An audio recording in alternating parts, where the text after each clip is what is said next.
बहुत बहुत स्वागत है आप सभी का आपके अपने YouTube channel Shukla study point में। मैं शिवम शुक्ला आप सभी दोस्तों का हार्दिक स्वागत करता हूं।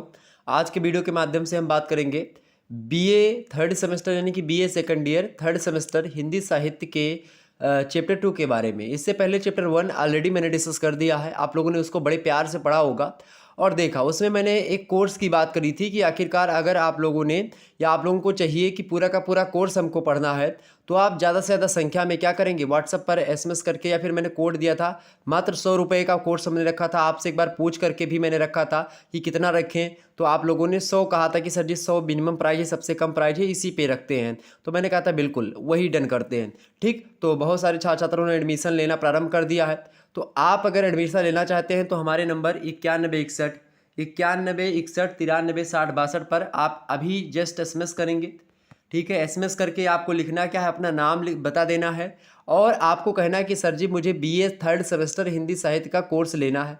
और मैं उसके बाद में आपको एक कोड सेंड करूंगा, बार कोड सेंड करूंगा। उस पर आप फ़ोनपे, पेटीएम, गूगल पे जो भी आप चलाते हैं उस पर आप क्या करेंगे, मात्र और मात्र 100 रुपये, अभी मात्र केवल 100 रुपये पर ही पूरी नवरात्रि आपके लिए पूरा बेस्ट ऑफर है। तो आप 100 रुपये में पूरी की पूरी हिंदी का कोर्स ले सकते हैं और विधिवत तरीके से इसमें आपको पीडीएफ नोट्स प्रोवाइड किए जाएंगे और आपको लाइव क्लासेस मिलेंगी। ये क्लास यूट्यूब पर आपको बिल्कुल फ्री में और चैप्टर 1 दे दी जा रही, ताकि आप देख लीजिए कि किस प्रकार से मैं पढ़ाऊँगा और बेस्ट तरीके से पढ़ाने का प्रयास रहेगा मेरा। अभी चूँकि क्या है कि समय कम मिल पा रहा है और आना जाना बहुत ज़्यादा इधर पड़ा और नवरात्रि का सीजन चल रहा है, तो इस समय बिजी हूँ। जैसे ही नवरात्रि आपकी समाप्त होगी एकदम से धड़ल्ले के साथ आपकी क्लास होनी है। डिजिटल बोर्ड की मैं प्लानिंग कर रहा हूँ, इसीलिए इस कोर्स को मैंने लॉन्च किया ताकि कुछ और कलेक्शन हो सके और आपके लिए बेस्ट शिक्षा देने का कार्य शुक्ला डिपार्टमेंट के द्वारा किया सके। बाद में मैं बिल्कुल आपके मंच पर आकर के आपको डिजिटल बोर्ड पर यूट्यूब पर एकदम से फ्री में सारी जो है क्लासेस, चूँकि यहाँ पर क्लास बनाने में बहुत ज़्यादा मेहनत करनी पड़ती है। जैसे 1 घंटा हमको पढ़ाना तो उससे पहले 4 घंटे पहले से मेहनत करनी पड़ती है। और डिजिटल बोर्ड जब हो जाएगा तो उसमें क्या है कि आराम से जो चाहेंगे वो डायरेक्ट हम मंगा भी सकते हैं आसानी से, मतलब तुरंत लिखा तुरंत मिट गया और मतलब ये ज़्यादा समय नहीं लगेगा। अभी मैं व्हाइट बोर्ड पर पढ़ाऊँ तो हिंदी पढ़ाने में बहुत ज़्यादा जटिलताएं आएंगी, बहुत ज़्यादा लिखना पड़ेगा, तुरंत मिटाना पड़ेगा, तो बहुत ज़्यादा समय चला जाएगा।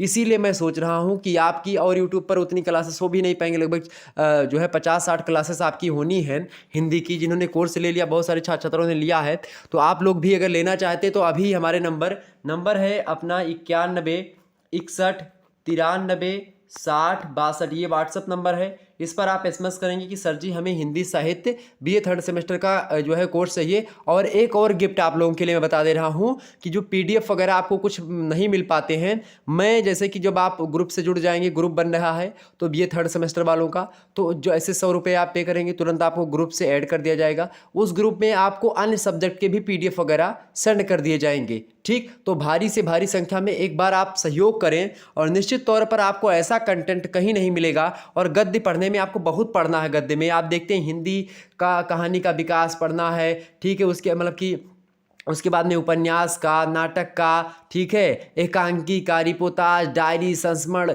मतलब जीवनी, आत्मकथा, तमाम प्रकार की गतिविधियाँ जो है, साक्षात्कार, दैनंदिनी, तमाम प्रकार की नवीनतम गतिविधियाँ क्या होती हैं, कैसे कैसे प्रश्न आते हैं, कुछ आप में उपन्यास संकलित हैं, कुछ कहानियाँ संकलित हैं, उन सभी को विधिवत स्तर पर पढ़ूंगा और इसमें मॉडल पेपर की भरमार होगी इस सेशन में। तो आप सभी लोग अभी जो है लेना चाहें तो कोर्स बिल्कुल ले सकते हैं। आप मेरे पास सेंड करेंगे, 100 रुपये कोई बहुत बड़ी बात नहीं है। 50-60 क्लासेस बहुत एकदम से बहुत लो लेवल का मैंने कर दिया है, ताकि आप लोग एक विधिवत तरीके से जब पैसे पे कर देंगे तो चाहे 2 रुपये पे करें चाहे 100 रुपये पे करें तो आप लोग उसको पढ़ेंगे। इसीलिए खास करके मोटिव है। और थोड़ा सा मोटिव ये है कि डिजिटल बोर्ड वगैरह लगवाने के प्लानिंग में हूँ, थोड़ा सा जो है एक प्रकार से थोड़ा कलेक्शन कर रहे हैं। क्योंकि हम लोगों के पास क्या होता है कि उतने ज़्यादा तो चैनल चलता नहीं कि हाँ बहुत ज़्यादा व्यू आ जाते हैं तो पैसे। यूट्यूब क्या करता है कि बहुत सारी जो इनकम होती है उनमें से लगभग 45% खुद ही उसको मिल जाता है, बाकी 55% आप हम लोगों को आता है, तो उससे कुछ हो नहीं सकता उतना ज़्यादा।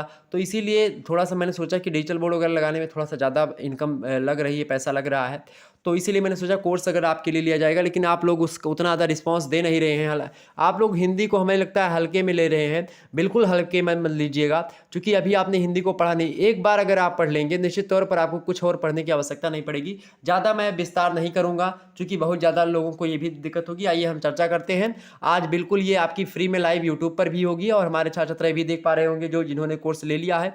बाकी आप लोगों की रिक्वायरमेंट होगी, आप लोगों ने अगर जो है मुझे अच्छा किया तो मैं आप लोगों के हर एक सब्जेक्ट की जो है क्लासेस आपकी चलवाऊंगा। और हो सकता है हिंदी का जितना ज़्यादा आप लोग करेंगे, शेयर करेंगे और इसको लेंगे, उसी उसी के हिसाब से आपके और सब्जेक्ट के भी फ्री में हो सकता है यूट्यूब पर ही आपके पूरी की पूरी क्लासेस दे दी जाएँ। ठीक है, तो आप एक बार हिंदी वाला ज़रूर लें। ओके, ये मैं रिक्वेस्ट करता हूँ आपसे। बाकी तो भाई इसमें पढ़ाएंगे। तो आज के वीडियो के माध्यम से कुल मिलाकर के हिंदी कहानी की परिभाषा जानेंगे, प्रकार जानेंगे, यूनिट 3 में यानी कि इकाई 3 में आपको हिंदी की कहानी वगैरह की परिभाषा जाननी है। विकास यात्रा, चूंकि हमको यहाँ पर हिंदी कहानी की समझनी थी केवल इस चैप्टर में, चैप्टर 2 में, लेकिन मैंने सोचा अगर केवल विकास यात्रा हम समझेंगे तो विकास यात्रा में मैं बता दूंगा ही कहानी यहाँ से शुरू हुई, यहाँ से उदित हुई और पहली कहानी ये थी, दूसरी ये थी, तीसरी ये थी, और उसके बाद में आज कहानियों की क्या प्रासंगिकता है, कौन कौन सी कहानीकार मतलब किस किस युग के हैं, कहानियों को कैसे कैटेगराइज किया जाता है, इतना हम चर्चा कर लेते। लेकिन मैंने सोचा कि अगर यहाँ पर मैंने कहानी को ये बता दिया और ये नहीं बताया कि कहानी होती क्या है, कहानी कहते किसे हैं, कहानी कितने प्रकार की होती है, कहानी की विशेषताएं क्या होती हैं, कहानी के तत्व कौन कौन से होते हैं, तो निश्चित तौर पर हो सकता है कि आपको उतने अच्छे तरीके से ना समझ में आता जितने अच्छे तरीके से अब आएगा। तो पूरा वैज्ञानिकता का प्रयोग करके मैं आपको पढ़ाने का प्रयास करूंगा और निश्चित तौर पर यही उम्मीद है कि आप अच्छा देंगे, अच्छा रिस्पांस देंगे। तो please share, like and subscribe this channel. And आपको करना क्या है, एक बार इस कोर्स को अवश्य लेना है ताकि आप मेरा भी थोड़ा सा सहयोग कर सके और अपना अच्छा कंटेंट प्राप्त कर सके यहाँ से। निश्चित तौर पर आप ऐसा करेंगे। चलिए, तो आपको 9161936062 मेरा व्हाट्सअप नंबर है, पर्सनल नंबर है, खुद का नंबर है, मेरा खुद का नंबर है, और मैंने उसको जो है अबाउट में भी दे रखा है। तो आप वहाँ पर एसएमएस करिएगा कि सर जी मेरा नाम ये है, मैं इस यूनिवर्सिटी से हूँ और जो है मुझे कोर्स लेना है हिंदी 3rd सेमेस्टर का। तो आप एसएमएस करिएगा, मैं आपके पास, आप लिखेंगे कि सर मैं पे करना चाहता हूँ 100 रुपये, आप कोड सेंड कर दीजिए, मैं आपको कोड सेंड कर दूंगा। आप उसको स्कैन करवा करके, अगर आप पेटीएम, गूगल पे या कुछ नहीं चलाते हैं तो आप किसी बगल वाले से, आपके गांव में कोई चलाता होगा, आप उससे कह देंगे, वो कर देगा। उसके बाद में आपको स्क्रीनशॉट, जो भी पेटीएम करेगा उससे स्क्रीनशॉट ले लेना और उस स्क्रीनशॉट को मेरे पास सेंड कर देना, मैं आपका एडमिशन कर लूँगा। ठीक है, बाकायदा से मैं आपको ग्रुप में अंकित कर दूंगा, मतलब एडमिट कर दूंगा। उसके बाद में वहाँ पर PDF और आपकी क्लास लिंक जाती रहेंगी समय समय पर। ओके, तो निश्चित तौर पर आपको विधिवत जानकारी दी जाएगी और भी सब्जेक्ट की PDF वगैरह वहाँ पर आपको मिल जाएंगी। चलिए, चैप्टर 2 हमको पढ़ना क्या है, हिंदी कहानी की परिभाषा पहले जानेंगे, उसके बाद में प्रकार जानेंगे, उसके बाद में उसके तत्व को जानेंगे, विशेषताओं को समझेंगे, उद्भव समझेंगे और विकास समझेंगे। ठीक, तो विस्तार से यूनिट 3 वाला भी चैप्टर यहीं पर मैं समाप्त कर दूंगा और ये भी। ठीक, तो विस्तार से हम चर्चा करेंगे, अध्ययन की सुविधा के हिसाब से मैं चैप्टर को कैटेगराइज करूंगा। ओके, और सिलेबस डिस्कशन मैंने कर दिया, चैप्टर 1 ऑलरेडी अवेलेबल है, आप देखिएगा। तो जिनको लेना है एक बार इसमें सबस करिएगा। वैसे मेरे हिसाब से आप सभी को लेना चाहिए, अगर आप हिंदी पढ़ रहे हैं तो एक बार जरूर लेना चाहिए और आपको टॉप करना चाहिए अपने कॉलेज में, अपनी यूनिवर्सिटी में, अपने क्षेत्र में अपना नाम करना चाहिए। एक बार आप मात्र 100 रुपये, तो आप इधर उधर जो है, बहुत सारे लोग इधर उधर उड़ा देते हैं, दिन भर का खर्चा हो जाता है। तो मैं कोई आपसे ये नहीं कह रहा हूँ कि 1000 का मैं कोर्स बेच रहा हूँ या 1 लाख का मैं कोर्स बेच रहा हूँ, मात्र 100 रुपये है यार। ठीक है, चले 70 रुपये प्लेट खाना मिलता है, चलें, लेकिन तो कोई बात नहीं है। अब इसमें भी बहुत सारे लोगों ने मुझसे कहा सर फ्री में कर दीजिए, मैं फ्री में ही पढ़ाता हूँ और फ्री में ही पढ़ाऊँगा। 100 रुपये कोई आपसे मतलब उतना ज़्यादा चार्ज नहीं, 100 रुपये फ्री ही आप मान सकते हो एक हिसाब से, सभी के पास है। ऐसा कोई मत कहना कि मेरे पास 100 रुपये नहीं या मेरे घर में नहीं है। अगर आपके ऐसी स्थिति है तो आप मुझे बताइएगा, मैं आपको 100 रुपये पे कर दूँगा। ठीक है, लेकिन बहुत सारे लोग इसमें मौज भी लेने आ जाएंगे कि सर जी हमारे पास सेंड कर दीजिए।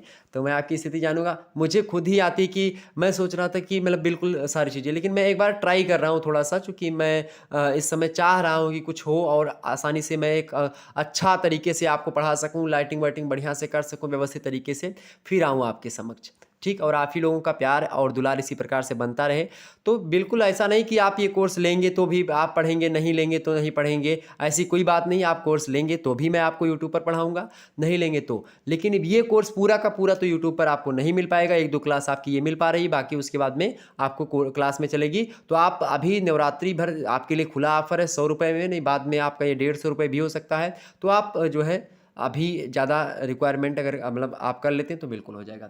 तो कहानी चैप्टर 1 यानी हिंदी कहानी का उद्भव और विकास हमको पढ़ना था, लेकिन मैंने सोचा कि हिंदी कहानी की परिभाषा को भी हम समझ लेंगे और सारी चीज़ों को। माफ़ करिएगा, आपका 9-10 मिनट इसी में चला गया। तो इस शुरुआत के 2 क्लासेस थी जो कि यूट्यूब पर ही होनी है, इसीलिए मैंने आपके लिए चीज़ें की। तो माफ़ करिएगा जिन्होंने ले लिया है और उनको लगा कि हाँ सर जी कहानी स्टार्ट करनी चाहिए आपको। चलिए, कहानी, कहानी मतलब क्या होता है, कहानी मतलब कि अभी तक क्या क्या आप एक शब्दों से समझे, एक मैं हिसाब से एक देहाती भाषा, कहानी। कहानी मतलब कि क्या हानि हुई अब तक, एक हिसाब से समझो, मेरे हिसाब से लिखना मत। कहानी यानी कि क्या क्या घटा, क्या क्या घटनाएं घटी, क्या क्या हानि हुई, ठीक है, उसी को कहानी कहते हैं। और जब कोई लेखक क्या करता है, उसको अपनी साहित्यिक लेखनी प्रदान करता है, उसके बाद में उस हानि को हम कहानी बोल देते हैं, क्योंकि उसमें क्या जुड़ गया, उसमें कवित्व जुड़ गया, उसमें जो है लेखिकी जुड़ गई, उसमें लेखनी जुड़ गई, किसी लेखक की शैली जुड़ गई, किसी का उद्देश्य जुड़ गया, किसी की भाषा जुड़ गई, ठीक है, किसी की संवेदनाएं जुड़ गई, किसी ने उसमें डायलॉग अच्छे अच्छे दे दिए, ये चीज़ें। तो कहानी की बात की जाए, सच्चिदानंद हीरानंद वात्स्ययज्ञ, वो भी कहानीकार हैं, कवि भी रहे हैं वो। और उनकी कहानी, रोज कहानी आप लोगों ने पढ़ा ही होगा, फेमस कहानी है, नीरसता की कहानी है, ठीक है। तो अज्ञे के अनुसार बात की है, सच्चिदानंद हीरानंद वात्स्ययज्ञ कहानी की परिभाषा को देते हुए कहते हैं कि कहानी एक सूक्ष्मदर्शी यंत्र है। सूक्ष्मदर्शी मतलब बहुत गहराई से इसको देखा, एक ऐसा यंत्र है जो कि सूक्ष्मदर्शी के तरीके की होता है, जिसके नीचे मानवीय अस्तित्व के दृश्य खुलते हैं। यानी एक ऐसा यंत्र है ये सूक्ष्मदर्शी, जिसके नीचे क्या होता है, मानवीय अस्तित्व की दृश्य जो होते हैं वो दिखाई पड़ते हैं। जिस प्रकार से मैं बता दूं, सूक्ष्मदर्शी से ऐसी छोटी छोटी वस्तुएं जो कि हमको नहीं दिखाई पड़ती हैं, वो चीजें हमको दिखाई दी जाती हैं सूक्ष्मदर्शी की मदद से।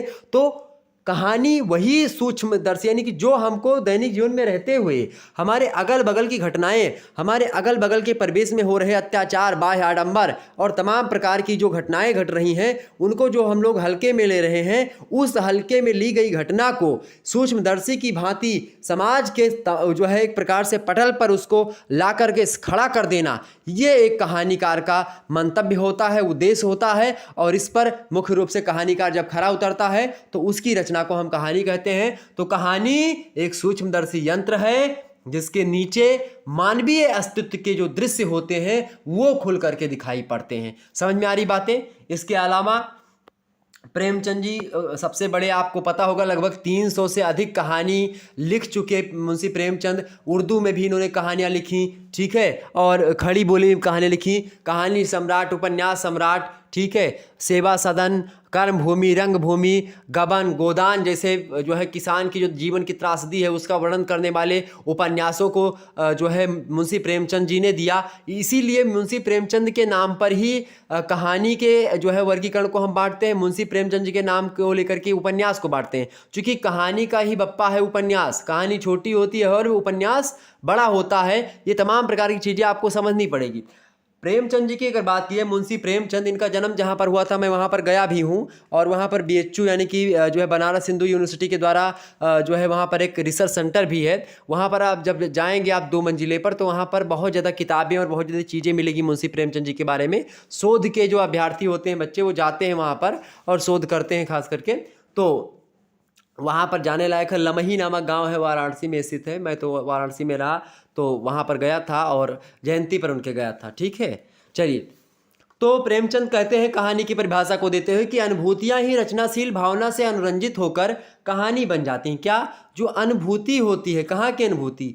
जो आत्म की अनुभूति होती है, और जो समाज में चल रही घटनाएं होती हैं उनके प्रति, समाज में चल रही घटनाओं के प्रति आपके मन में उठ रहे जो अनुभूतियाँ होती हैं, आपके अंतरात्मा की जो अनुभूतियाँ होती हैं, वही जब रचनाशील होती, जब उसको कोई रचना करता है तो रचनाशील भावना से जब अनुरंजित होती है वह, तो वो कहानी खुद ब खुद बन जाती है। ये कहने का प्रयास करते हैं हमारे प्रेमचंद जी। आगे कहते हैं कि सबसे उत्तम कहानी, सबसे अच्छी कहानी वह कहानी होती है जो किसी मनोवैज्ञानिक सत्य पर आधारित होती है। किस पर?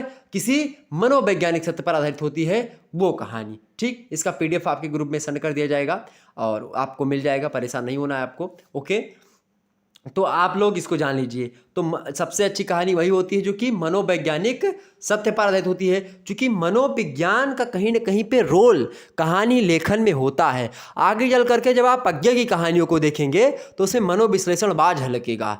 आप जैनेंद्र कुमार की कहानियों को देखेंगे तो आपको मनोविश्लेषणवाद की झांकी आएगी। ठीक है, इसी प्रकार से आप आगे चल करके और जब नई कहानी आंदोलन, कहानी आंदोलन में आएंगे तो आपको मिलेगा अमरकांत की कहानी, भीषम साहनी की कहानी, चीफ की दावत पढ़ेंगे, और वो उस समय की त्रासदी मतलब कि अपने जो है अपने माता जी को ही चीफ छुपा देता है जब वो मिस्टर सामनाथ आता है। तो ये कहानी शायद आप में हो सकता है मिल जाए पढ़ने को, ठीक है। सिलेबस मैंने बताया है, अगर होगी तो पढ़ाएंगे विस्तार से आपको, बड़ी अच्छी कहानी है, ठीक। तो ये होता है।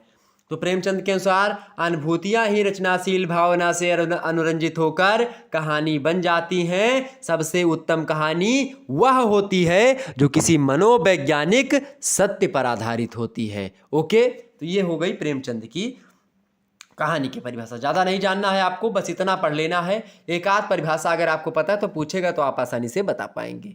आगे देखेंगे तो इस प्रकार से जरूर जब भी आप एग्जाम में लिख रहे हो, इसीलिए मैंने इसको भी रखा, क्योंकि जब भी आप एग्जाम में लिख रहे हो तो एक आध दो विद्वानों की परिभाषा देने के बाद एक आपके मन में सबसे बड़ा प्रश्न आता है कि अब इसके बाद क्या किया जाए। तो मेरे भाई मेरे बहनों, आपको यहाँ पर एक चीज़ पढ़ना होगा कि यहाँ पर जब भी आप एक परिभाषा विद्वानों की दें या फिर दो परिभाषा विद्वानों की दें, उसके बाद में जरूर ये लिखें कि उपर्युक्त कथनों को पढ़ने के बाद में हम यह कह सकते हैं कि कहानी में अब जितने भी चीज़ें आपको पता हो रही कहानी की विशेषता वगैरह, उसको कामा कामा करके उसमें लगाते चले जाइए और एक लंबी चौड़ी परिभाषा अपनी खुद पे गढ़ डालिए जिसमें तमाम प्रकार के कहानी के समस्त तत्वों का समावेश हो, कहानी के समस्त पहलुओं पर चर्चा आपने कर दी हो। यानी कि जितने भी विद्वानों ने अभी तक कहानी की परिभाषा दी है, अगर आपने उन सभी के थोड़ा थोड़ा पहलुओं को भी पढ़ा है तो आप अपने अनुसार जब परिभाषा बताएं तो उसमें उन तमाम पहलुओं का समावेश कर दें ताकि कोई भी पहलू आपसे छोड़ करके ना जाए। क्योंकि आज 2022 में जब आप उस कहानी की परिभाषा बता रहे हो तो कहीं ना कहीं पे जो 2018 में बताई गई कहानी की परिभाषा या 1966 में जिसने बताया या 1935 में जिसने बताया या 1912-11 के आसपास जिसने कहानी की परिभाषा बताई, उसकी कहानी से कहीं ना कहीं पे बदला हुआ दिखाई पड़े आपकी परिभाषा। क्यों? क्योंकि समाज परिवर्तित हो चुका, क्योंकि साहित्य ही समाज ही साहित्य का दर्पण है। तो कहीं ना कहीं पे जब समाज में परिवर्तन होता है, साहित्य में होता है, और कहानी की जो मूल संवेदनाएं होती हैं वो भी समाज में परिवर्तन के हिसाब से बदलती रहती हैं।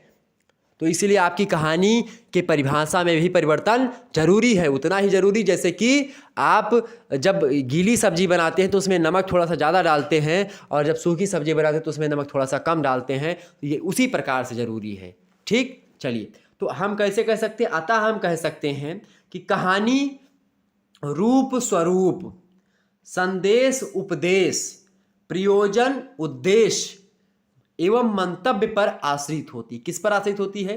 किसी मंतव्य पर कहानी आश्रित होगी या किसी उद्देश्य को विशेष करके ध्यान में रख करके कहानी लिखी गई, या किसी प्रयोजन विशेष को ध्यान में रख करके कहानी लिखी गई, या किसी उपदेशात्मक कहानी लिखी गई, या कोई संदेशात्मक कहानी है कि संदेश दे रही समाज को या किसी व्यक्ति के लिए प्रति, पर्टिकुलर व्यक्ति के प्रति या लोकहित के लिए कहानी लिखी गई, या किसी स्वरूप को देने के लिए कहानी लिखी गई, या किसी रूप को प्रदान करने के लिए कहानी लिखी गई। तो ये कहानी के मंतव्य या मतलब कि ये इन्हीं सभी मंतव्यों पर आधारित होती कहानी, ठीक। आगे लिखेंगे कि मूलतः मानव जीवन के चरित्र का प्रतिनिधित्व करती है कौन? कहानी करती है। मानव जीवन के जो चरित्र होते हैं, जो मनुष्य का कैरेक्टर होता है, उसको कहीं ना कहीं पे उसका प्रतिनिधित्व करती है कौन? कहानी। इसके अलावा कहानी एक अनोखी गद्य विधा है जिसे पढ़कर पाठक आनंदित हो जाता है। और यहाँ तक कि एक विद्वान है, जो है विदेशी विद्वान है, उन्होंने कहा कि कहानी वह होती है जो कि 20 मिनट में हम पढ़ करके समाप्त कर दें। यानी कहानी कुल मिलाकर के छोटी होती है कि एक बैठक में, एक घंटे में या 20 मिनट में, आधे घंटे में हम उसको पढ़ करके समाप्त कर दें। यानी जब भी आप पढ़ें तो शुरू से लेकर के और पूरा क्लाइमैक्स आप खत्म कर दें, द एंड कर दें, प्रारंभ से लेकर के अंत उसका कर दें, जीरो से जीनियस तक आप उसको पढ़ डालें। यानी कि एक बार बैठे तो पूरा पढ़ ले। अच्छा, उसमें ठहराव कहानी में नहीं होना चाहिए। कहानी एक सपाट तरीके से पढ़ी जानी चाहिए ताकि आप जो है पूरी की पूरी कहानी के बारे में जान ले। अच्छा, जो मूवीज़ बनती हैं कहानी नहीं होती है, ये उपन्यास होता है, क्योंकि मूवीज़ में कई दृश्य बदलते हैं, कई घटनाएं शामिल होती हैं, ठीक है, ये बात ध्यान रखेंगे। तो उपन्यासों को, जैसे झूठा सच है उपन्यास यशपाल का, उसमें आप देखेंगे गदर मूवी की कुछ झांक आपको दिखाई पड़ेगी। गदर मूवी खास करके उसी त्रासदी को जो है दिखाने का प्रयास करती है। तो जो सारे मूवीज़ बनती हैं बहुत सारी, वो उपन्यासों से मूवी बनती हैं, ठीक है। उपन्यास चूँकि बड़े होते हैं तो उनके आधार पर मूवी बनती। बहुत सारे उपन्यासकार की मूवी बन चुकी, चंद्रकांता उपन्यास है, उसकी भी मूवी बन चुकी है। तो ये तमाम प्रकार की मूवी है।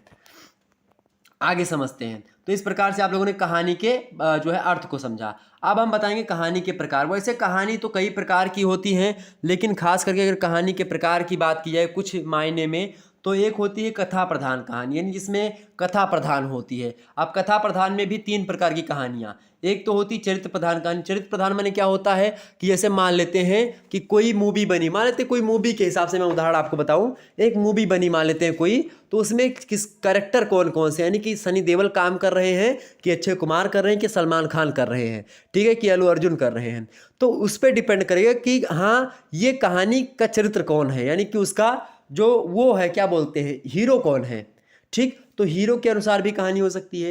हीरो उसमें प्रधानता दिखाए, यानी उसमें हीरो की केवल ज़्यादा भूमिका हो और लोगों की भूमिका कम हो जाए, और जो पात्र आए हों हीरो के लिए आए हों, जैसे हीरोइन आई तो हीरो के लिए आई है, हीरो का बाप आया तो हीरो के लिए आया, हीरो की माँ आई तो हीरो के लिए आया, गुंडा आया तो वो हीरो के लिए आया, हीरो की बहन को किडनैप करने आया, इस प्रकार से कुछ, यानी कि चरित्र प्रधान कहानी जिसमें चरित्र की प्रधानता हो। घटना प्रधान कहानी जिसमें घटना प्रधान हो, यानी कि कोई ऐसी कहानी, कभी कभी आप देखते हैं कि साउथ की मूवीज़ में हीरो उतना ज़्यादा स्मार्ट नहीं होते हैं, कि बहुत ज़्यादा बहुत बहुत मोटे मोटे हीरो आप देखेंगे साउथ में हैं, लेकिन वो एक्टिंग करते हैं, एक्टिंग के साथ साथ वो क्या करते हैं, उनकी कहानी दमदार होती है, तो घटना उनकी दमदार है, ठीक है, तो कहानी प्रधान वो मतलब कि वो घटना प्रधान कहानी हो गई, ठीक। और कार्य प्रधान, कभी कभी क्या होता है कि उस जो है जैसे कि अक्षय कुमार की कहानियाँ जो उद्देश्य बहुत ज़्यादा उसमें था, जैसे कि मान लेते हैं जैसे कि टॉयलेट मूवी हो गई, इसमें एक कार्यशैली दिखाई जाए या कोई टेक्निकल चीज़ बताई जाए खूब ज़्यादा, ठीक, तो वो होती है कार्य प्रधान कहानी,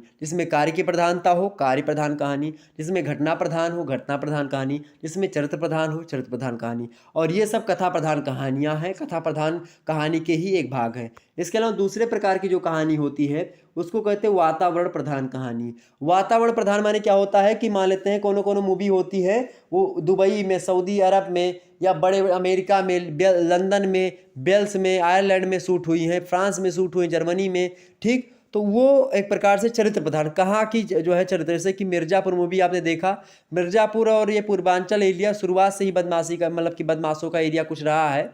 आप देखेंगे हिस्ट्री उठा करके तो कुछ बदमाश मिले हैं वहाँ से अधिक मात्रा में, तो वहाँ पे जब मिर्ज़ापुर सीरीज आपकी आई तो अब बहुत सारे लोगों ने उसको देखी, चूँकि वो कैसी थी, वो चरित्र प्रधान के साथ साथ आप देखेंगे वो क्या थी, वो वातावरण प्रधान कहानी थी, चूँकि उस एरिया का ही नाम पहले से आ रहा था, तो वो चीज़ हो गई, ठीक। इसके अलावा अगली जो कहानी आती है प्रभाव प्रधान कहानी, यानी ऐसी कहानी जो कि आपको कुछ प्रभावित करे, या आपको प्रभावित करे, या समाज को प्रभावित करे, या अन्य कवियों को या फिर लेखकों को प्रभावित करे, या राजनेताओं को प्रभावित करे, या किसी भी ऐसी घटना से रिलेटेड हो जिसमें वो किसको प्रभावित करे, लोगों को प्रभावित कर सके, तो प्रभाव प्रधान कहानी, ठीक। इसके अलावा विविध कहानियाँ बहुत सारी होती हैं, जैसे कि हास्यपूर्ण कहानी, जिसमें हास्य मतलब कि हंसने वाली कहानी से कॉमेडी मूवी जो बनती है वो। इसके अलावा ऐतिहासिक मूवी मतलब कि ऐतिहासिक मूवी में जैसे कि आप बाहुबली हो गई, ठीक है, या जो है मैंने 10 मूवी की एक लिस्ट बताई थी एक वीडियो में, तो उसमें मैंने बताया था, ठीक है,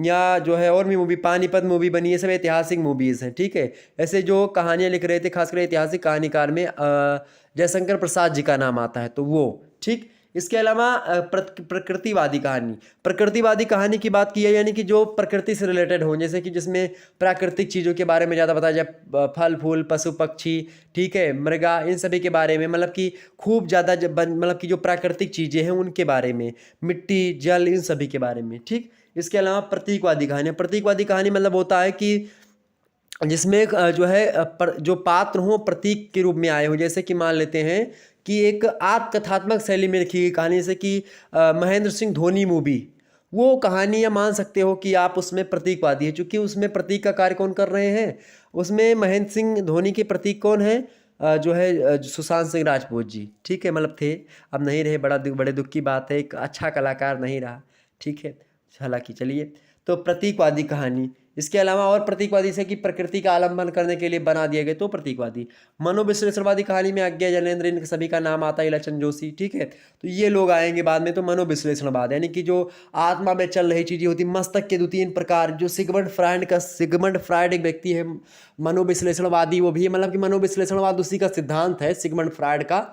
तो उसी सिगमंड फ्रायड का जो प्रभाव है आकर के प्रगतिवाद, जो लेखक मतलब कि प्रगतिवाद बोल रहा हो, जो प्रयोगवाद के कवि आए हैं, मतलब कि तार सप्ताह के कवि, उन पर आपको देखेंगे मनोविश्लेषणवाद पूरा का पूरा जो है एकदम से दबा पड़ा है। प्रगतिवाद में मार्क्सवाद जहाँ प्रबल था, वहीं जब प्रयोगवाद आता है वहाँ पर आप देखेंगे तो मनोविश्लेषणवाद हो जाएगा, ठीक।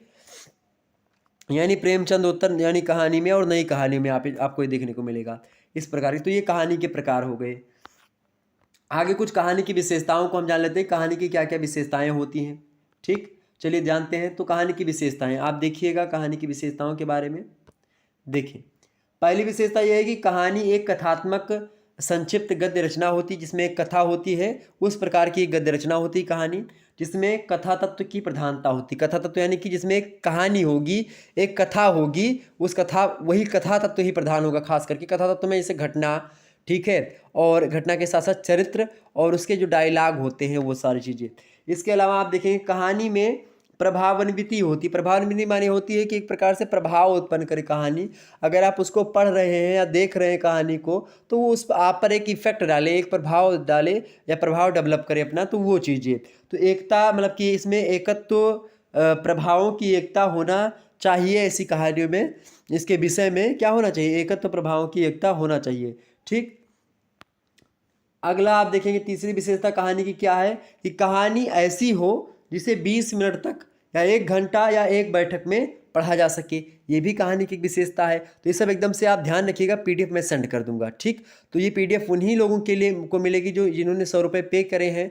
तो आप उसी ग्रुप में जुड़ना चाहते हैं तो एक बार जरूर 9161 93 60 62 या अबाउट में मेरा नंबर दिया है, तो 9161 93 60 62 मेरा ही नंबर है। 9161 93 60 62। जितने भी लोग देख रहे हैं, एक बार इस नंबर, मेरा पर्सनल नंबर है, फ़ोन मत करिएगा, ठीक है, बस केवल इस पर व्हाट्सअप करिएगा।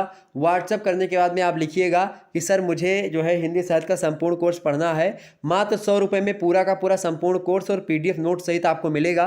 तो आप जो है एक बार जरूर कोर्स लें और आसानी से पढ़े विधिवत तरीके से जानें पूरे के पूरे सिलेबस के बारे में। आगे बढ़ते हैं।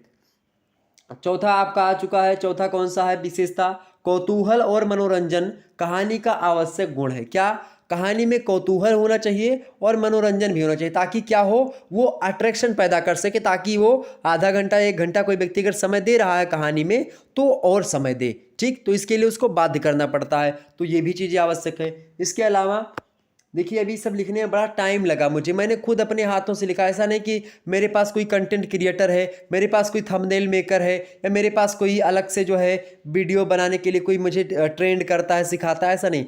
मैं ही थंबनेल बनाता हूँ, मैं ही कंटेंट राइटर हूँ, मैं ही आपके लिए बनाता हूँ। क्या पढ़ाना, कैसे पढ़ाना है, सब मैं डिसाइड करता हूँ। मैं ही ये डिसाइड करता हूँ कि आपको कितने पैसे देने हैं। मैं ही ये करता हूँ कि आपको कैसे पढ़ना और कैसे पढ़ाना, कैसे आपको 80% से ऊपर दिलाना है, ये सब मैं तय करता हूँ। मैं किसी के प्रति आश्रित नहीं हूँ। तो इसीलिए मैं रात रात भर जागता हूँ और आपके लिए खास करके मेहनत करता हूँ कि आप जितना मैं जाग रहा हूँ उतना ना जागें। आप बस उतना पढ़ लें जितना आपको आवश्यकता हो, और इतनी आवश्यकता जितना मैं पढ़ा दूंगा इस सिलेबस में, इस जो है कोर्स के अंदर, ये जितना आप लोग लेंगे उतना ज़्यादा आपको और कहीं नहीं मिल सकता है। मैं प्रबल दावे के साथ बोल रहा हूँ, क्योंकि मैं एकदम से पूरा का पूरा आप लोगों में ही डूब चुका हूँ। आप लोग मेरी दुनिया हो, आप लोगों से मैं हूँ। बस ये जान लीजिए, जिस दिन आप लोगों ने मेरा साथ छोड़ दिया तो एक प्रकार से आप मान करके चलो कि मेरा अस्तित्व ही कहीं ना कहीं पे एकदम से समापन की ओर होगा। क्योंकि मैं आपको सब मानता हूँ। मैं एक प्रकार से जितने भी हमारे छात्र छात्र हैं उन्हीं को मैं सब मानता हूँ। अपना अपना सब कुछ आपको भी जो है पर डिपेंड रहता है। इसीलिए मैंने ऐप बनवाया। लेकिन ऐप वाले क्या कर रहे थे, वो लोग बहुत 100 रुपये में कोर्स ही उतना ज़्यादा लॉन्च नहीं करवा रहे थे। मतलब कि 100 रुपये में वो लगभग 250-300 से नीचे, 300 से नीचे आ ही नहीं रहे थे, 250 से। ठीक, लेकिन मैंने कहा नहीं, ऐसा नहीं होगा। तो मैंने इसीलिए खुद ही क्रिएट करा कि मैं अपना खुद पढ़ाऊंगा, मात्र 100 रुपये में पढ़ाऊंगा और बिल्कुल पढ़ाऊंगा, इसमें कोई दिक्कत की बात नहीं है। स्वतंत्रता सिर पर कोई भाव मने करे जो सोई। तो तुलसीदास जी का यह दोहा मुझे, मतलब कि ये चौपाई जो है मुझे प्रभावित करती है, और मैं आपके लिए हमेशा से विधवत रहूँगा। और आने वाले समय में डिजिटल बोर्ड मेरा हो जाएगा, उसी दिन से मैं एकदम से और फ्री में आपको पढ़ाने का प्रयास करूँगा। बिल्कुल, मतलब अभी तक फ्री में पढ़ाता, बस मात्र यही कोर्स दुनिया का पहला मैंने लॉन्च किया है। तो आपका बस साथ चाहिए इसमें, बस प्लीज़ एक बार साथ दे दीजिए आप सभी लोग, ठीक है। बस बाकी आप जो है गांव में बहुत सारे लोग पेटीएम, गूगल पे ये सब चलाते हैं, आप लोग सेंड करिएगा, बार कोड में सेंड कर दूंगा। आप उस पर जो है आप पहली वीडियो देखेंगे, उसमें बार कोड मैंने बता भी दिया है चैप्टर 1 में। बाकी आप मेरे पर व्हाट्सएप करेंगे 91 193 60 62 पर, मैं आपको सेंड कर दूंगा। ओके, चलिए पांचवी विशेषता, कहानी में तीव्रता और गति आवश्यक है। यानी कि कहानी में क्या होनी चाहिए? तीव्रता। तीव्रता माने क्या होता है कि कहानी एकदम से ऐसा लगे कि बस थोड़ी सी बची हुई है, यानी कि एक गतिमान अवस्था आपके अंदर पैदा करे कि आप और आगे पढ़ने पर मजबूर हों। आकर्षण, तीव्रता रहे कहानी में, कि लगे ऐसा नहीं कि बझा दिया कि हाँ अब वो आ रहा है, वो एक प्रकार लोटा उसने उठाया, नल से 2 हंडे चला करके पानी भरा, पहला कदम आगे बढ़ाया, दूसरा फिर से पीछे बढ़ाया, तब तक एक चींटे का पाँव दब गया आपके पैर के नीचे, फिर उसने लोटा रखा और एक उसके टांग जो है चींटे की टांग को सुझवाया, मतलब कि उसको सीधा किया, उसके बाद में उसको अलग रखा, फिर लोटा उठा करके फिर अगला कदम बढ़ा करके आगे चला। इतने में हवा चल पड़ी, ठीक है, झोंके आने लगे, पुरवैया पशियाओं की वो झोंके उसके बालों को उड़ा रहे थे, उसकी जो है जहाँ नग्न देह पर, मतलब कि जो नग्न जानी जहाँ पर उसके मतलब कि वस्त्र नहीं धारण किए हुए हैं, वहाँ के रोए उसके खड़े हो गए। इस प्रकार से उसके अंदर एक प्रभाव उत्पन्न होने लगा। इस प्रकार से कहानी में विस्तारवादी नहीं अपनाना है, कहानी में तीव्रता होनी चाहिए, ताकि क्या हो, उसने लोटा उठाया और निकल गया। अब कहाँ के लिए निकला? डायरेक्ट वो आगे मुद्दे पे। तो ये चीज़ आपको समझनी पड़ेगी यहाँ पर, ठीक। तो मेरे भाई मेरी बहनें, आपको बस यही समझना है और उसको समझाने के लिए मैं हूँ। आपको जो भी पॉइंट नहीं समझ में आएगा मैं बार बार बताऊंगा, एक बार नहीं समझोगे 10 बार बताऊंगा। मैं आप लोगों के लिए हूँ, आप लोगों के लिए एकदम से, आप लोगों के लिए हमेशा तत्पर हूँ। जब भी आप कहेंगे मैं आपके साथ हूँ किसी भी मामले में, ठीक। चलिए, तो कहानी में तीव्रता और गति आवश्यक है, जिस कारण विद्वानों ने उसे 100 गज की दौड़ कहा है। तो कहानी आपसे ऑब्जेक्टिव में अगर प्रश्न पूछेगा तो पूछेगा कि 100 गज की दौड़ हिंदी साहित्य की किस विधा को कहा जाता है? तो कहानी विधा को कहा जाता है। ये बात यहाँ को एक नई बात आपको जानने को मिलेगी। आगे बढ़ते हैं। अगला, कहानी की अगली विशेषता आपकी आ गई मेरे भाई। कहानी की अगली विशेषता क्या है? देखें, छठवीं विशेषता देखिएगा, कहानी में एक मूल भावना का विस्तार आख्यानक शैली में होता है। एक जो मूल भावना होती है उसी को आख्यानक, मतलब एक प्रकार से होता है कि आंखों देखा हाल, या उसको एक ही शैली में या एक ही बात में कहने का, उसको देखा हुआ और उसको एक ही शैली में कहने का एक प्रकार से एक तरीका उसी में होना चाहिए। एक ही भावना, मूल भावना का विस्तार आख्यानक शैली में होना चाहिए। इसके अलावा बात की जाए, 7वां पॉइंट आपका, 7वां विशेषता कहानी की है कि कहानी की रूपरेखा पूर्णतः स्पष्ट और संतुलित होनी चाहिए। यानी कि कहानी पूर्ण रूप से स्पष्ट हो और संतुलित कहानी हो। ऐसा न लगे कि संतुलितता आप खो बैठते हैं, कहीं किसी पक्ष की ओर ज़्यादा झुकाव हो रहा है, किसी पर कम हो रहा है। समन्वय और संतुलन बाकायदा अगर बना रहता है कहानीकार का तो वही कहानी बेस्ट होती है। और मुंशी प्रेमचंद जब शुरुआती कहानियाँ लिख रहे थे तो उसमें आप देखेंगे संतुलन नहीं बन पा रहा था। और जब लास्ट की कहानी आप देखेंगे, उनकी सबसे लास्ट की कहानी मुंशी प्रेमचंद की आप पढ़िएगा, बूढ़ी सॉरी एक कहानी ध्यान नहीं आ पा रहा है, अरे प्रभु कौन सी कहानी थी, बड़ी ज़बरदस्त कहानी, कफन। कफन कहानी, कफन कहानी घीसू और माधव, आप देखेंगे उसकी जो पत्नी है, घीसू माधव दलित समाज के हैं, और वो जो है उसकी पत्नी जो है वो पड़ी हुई है, रो रही है प्रसव पीड़ा के दौरान, यानी कि जो है गर्भ धारण किए हुए है और उसको बच्चा होने वाला है। उस समय प्रसव पीड़ा से बहुत ज़्यादा गुजर रही है और उस दौरान ये दोनों बाहर बैठे हैं और अलाव जला हुआ है, उसमें 2-3-4 आलू जो है भूजे हुए हैं, उसी आलू को निकाल निकाल करके खा रहे हैं। अब घीसू और माधव, ना घीसू जा रहा है उसको देखने, ना माधव जा रहा है। वो कह रहा कि तुम्हारी बहू है तुम चले जाओ, वो कह रहा कि तुम्हारी बीबी है मैं कैसे चला जाऊँ, इस प्रकार से। और ये सब ये नहीं कह रहा कि ये बहू है ये ऐसा है, वो आलू खाने के लिए, चूँकि बहुत ज़्यादा भूखे हैं दोनों लोग, और वो आलू सोच रहे हैं, पिता सोच रहा है कि मैं अगर जाऊंगा उसको देखने तो ये मेरा बेटा आलू खा जाएगा, और लड़का सोच रहा है कि अगर मैं गया तो मेरा पिता आलू खा जाएगा। इसीलिए जब भी आप कभी मूंगफली लेकर के आइए, 2-3-4 दोस्त हो तो आप मूंगफली खाने लगिए, तो आप देखेंगे कि मूंगफली बहुत सारे लोग जो है ज़्यादा खाने लगे, मतलब कि कुछ लोग होंगे तेज़ खाएंगे कि ज़्यादा खा ले, कुछ लोग कम खाएंगे, सभी लोग ऐसे सोचेंगे सभी लोग मतलब कि ज़्यादा खाएं, मतलब कि बराबर खा ले, ऐसा इस प्रकार से। या ऐसा होगा कि जब आप कोई चीज़ अकेले खाओगे तो अच्छी अच्छी चीज़ों को आप बचा लोगे और बेकार बेकार चीज़ों को आप पहले खाओगे कि अच्छे का मज़ा बाद मिलेंगे, ठीक है। ऐसी लगभग 90% लोगों की यही मानसिकता होती है। साइकोलॉजी कहती है कि अगर आप मान लेते हैं कोई चीज़ आपको मिल गया तो सबसे पहले अकेले अगर खाना है, आपको पता है कि मुझे ही खाना है, सबसे पहले आप बेकार चीज़ों को खा लेंगे, उसके बाद फिर धीरे धीरे अच्छी से कोई नहीं क्वालिटी आपकी बढ़ती जाएगी। और जब आप 2-3 लोग होंगे तो सबसे पहले आप कौन सा अच्छा वाला उठाएंगे, ये 100% तय कर लीजिए आप, मतलब मैं बता रहा हूँ। तो इस प्रकार से आप देखेंगे उसमें तो ऐसी व्यवस्था थी, कफन कहानी, बड़ी मज़ेदार कहानी। और एक प्रकार से उसको तो बहुत सारे दलितों ने कहा कि दलित विरोधी है, और कुछ लोग कह रहे हैं कि सवर्ण, मतलब कि सवर्णों ने नहीं कहा कि सवर्ण विरोधी, लेकिन दलितों ने उस पर आरोप लगाया है, और आरोप बहुत सारे लोगों ने लगाया कि वो दलित विरोधी है। लेकिन मुझे नहीं लगता, मुझे पढ़ने के बाद में, कि वो दलित विरोधी कहानी है। वो एक प्रकार से कहीं ना कहीं पे दलित की जो आलस या निष्क्रियता कहीं ना कहीं पे आ जाती है, उसको दर्शाने का प्रयास करती है, कि वो बंध जाता है कि मैं आगे कुछ नहीं कर सकता, डर जाता है कि मैं आगे नहीं बढ़ सकता हूँ। ये सबसे बड़ी निष्क्रियता को उन्होंने दिखाने का प्रयास किया है। दलित विरोधी नहीं, कि दलित को जागरण करने के लिए वो कहानी आगे आ सकती है, मेरे हिसाब से, जहाँ तक मैं जान पा रहा हूँ। बाकी तो बहुत सारे विद्वान हैं, उनके कहने के हिसाब से कुछ विद्वानों ने कहा है कि अच्छी कहानी, कुछ ने कहा कि आलोचना करी है। हालांकि सबसे अगर बेस्ट माने तो कहानी उसमें मुंशी प्रेमचंद के संतुलन का जो चरम होता है, वो 1936 में लिखी गई कफन कहानी में मिलता है। ठीक, आगे बढ़ते हैं। 8वीं विशेषता कहानी की, कहानी अपने आप में पूर्ण होती है। कहानी अपने आप में क्या होती है? पूर्ण होती है। ठीक, एक घटना शुरू होती है और उस घटना का समापन होता है।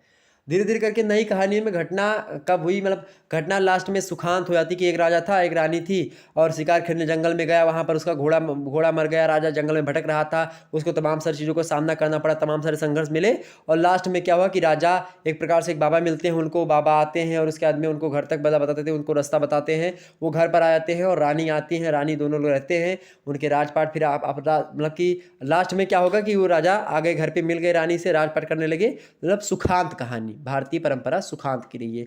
लेकिन अब आप देखेंगे दुखांत कहानी आ रही है। जैसे एक मूवी है, ये है सिद्दत। सिद्दत मूवी देखिएगा, दुखांत कहानी है, कि मूवी में आपको लगेगा कि हीरो भी हीरोइन से मिल जाएगा, लेकिन वो जो है हवाई जहाज के उस पर बैठ के चक्के के बीच में जाता है, और बर्फ़ के द्वारा उसमें बर्फ़ हो जाता है और मर जाता है वो, लास्ट में हीरो हीरोइन से नहीं मिल पाता है, और यहीं पर कहानी समाप्त हो जाती है। तो सिद्दत मूवी एक प्रकार से दुखांत कहानी का एक उदाहरण आप देख सकते हैं, अभी नई आई हुई थी। आगे देखेंगे, 9वां आपका ही, कहानी में जीवन के एक तथ्य का एक संवेदना अथवा एक स्थिति का प्रभावपूर्ण क्या होता है? चित्रण होता है। यानी कि कहानी में क्या होता है?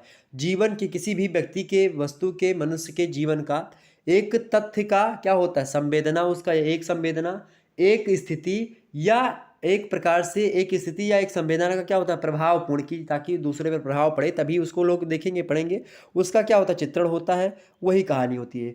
और 10वां पॉइंट आपका, कहानी में प्रेरणा बिंदु का विस्तार होता है। किसका प्रेरणा बिंदु? यानी कि जो प्रेरणा देने वाले जो पॉइंट्स होते हैं, उनको विस्तार दिया जाता है, ताकि उससे लोग समझ सके अच्छे तरीके से। तो ये 10 विशेषताएं मैंने आपको खास करके बताई, जो कि आपके लिए बहुत ही बेस्ट थी और बहुत अच्छे तरीके से मैंने समझाई। आगे बढ़ते हैं, कहानी के बहुत सारे तत्व हैं, उनके बारे में समझ लेते हैं। कहानी के तत्व की बात की, जैसे कि हिंदी कहानी के तत्व, जैसे कहानी के तत्व की अगर बात की, तो कहानी के मुख्य रूप से, उपन्यास के, कहानी के उपन्यास के मुख्य रूप से 6 तत्व होते हैं। ठीक, तो उपन्यास के तत्व जब पढ़ेंगे तो भी यही आपको पढ़ना पड़ेगा, कहानी के तत्व तो यही पढ़ ही रहे हैं। तो कहानी के तत्व में पहला तत्व होता है विषय वस्तु, यानी कथानक। बिन कथानक कहानी का क्या फायदा? ठीक है, तो कहानी में अगर कथानक ही नहीं, क्या कथा है कहानी की, जब वही नहीं रहेगी तो कहानी नहीं कही जा सकती। ये सबसे महत्वपूर्ण तत्व जो है कहानी का, कथानक है।